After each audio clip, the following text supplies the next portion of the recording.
Hi, I am Caitlin McDaniel. I'm with Gaiety. It's so wonderful to see you. How are you? I'm good. How are you? I'm great. So excited to talk about this show. I have been a big fan, been writing about it since it started. So I'm aware. love to see where it's going. Thank you so Um, much. so I hear that season three is promising to be scarier, bloodier, and gayer. Is that true?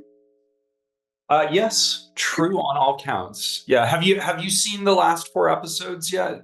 I have not. You have not. Okay. Yeah, I think, but I those that's fair promises in Okay. each category. Yes. Can you elaborate a little bit on just like how these horror elements have evolved in this season and how you continue to push the bar with this show? Well, it's important to all of us to sort of like make it different somehow each time out. It's, something I tried to do with the movies as well before we ever got to television.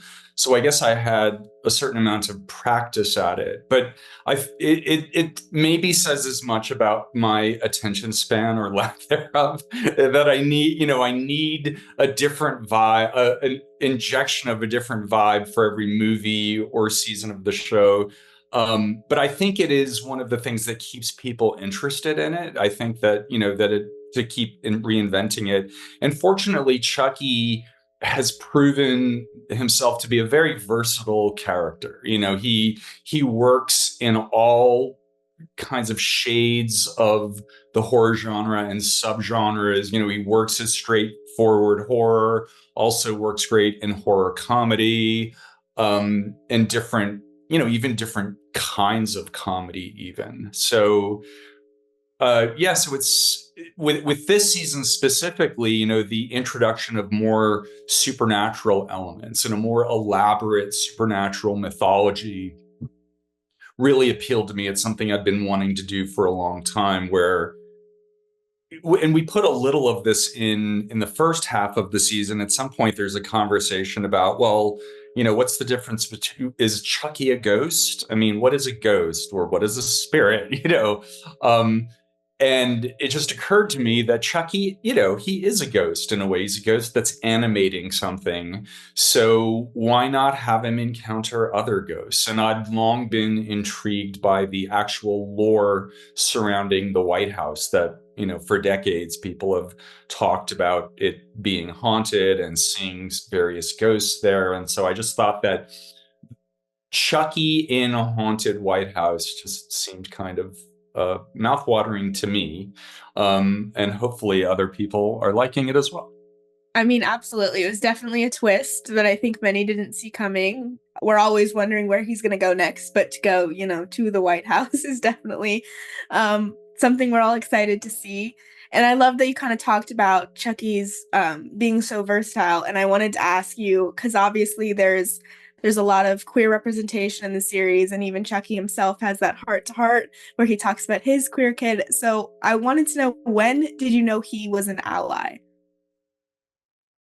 I think starting with Bride of Chucky, I would say. I mean, Bride of Chucky was the first movie where I was sort of conscious about injecting queer content and having an explicitly gay character. But also was the vibe of the whole thing was different from the previous movies. I mean, and casting was a big part of that. I mean, that's one of the reasons that I wanted Jennifer Tilly so badly because she was already a queer icon,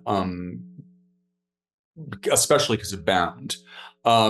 So her and Alexis Arquette, John Ritter, there were a lot of connections to gay culture and queer culture built into that movie. So I think that whether Chucky was conscious of it or not at that stage, certainly his franchise was becoming an ally. But then I think he becomes consciously an ally with Seed of Chucky when he gets to know his child and in all their glory and their multifaceted glory. And he makes this big speech where he's like accepting of that. He goes, my multi-talented kid.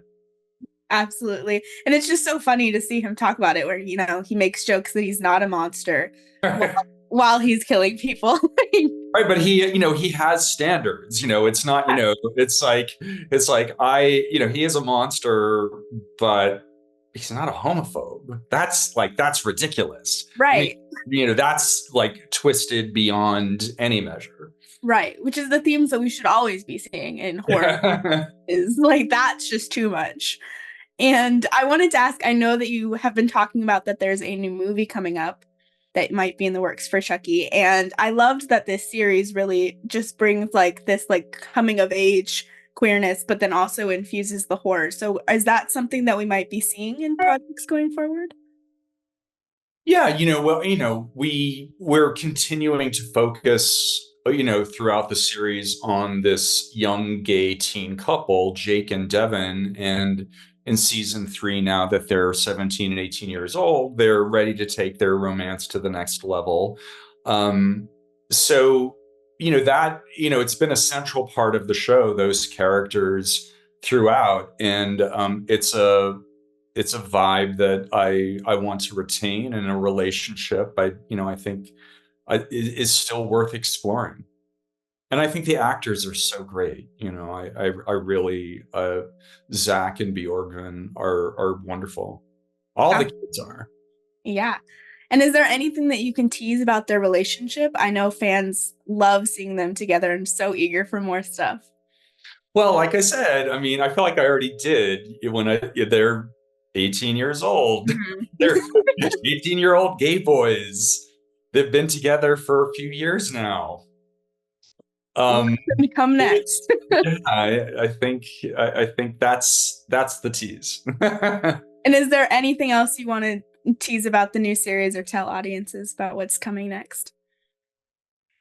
Just that it's a level of carnage wrought by Chucky that you've not seen before, because now that we know that he's dying and aging, he's encouraged by Tiffany to go out in a blaze of glory. So he's going for the nukes, as the trailer revealed. So that's new and very game changing. Absolutely. Well, that's all the time I have. Thank you so much. Thank you. Nice to meet you, Kim.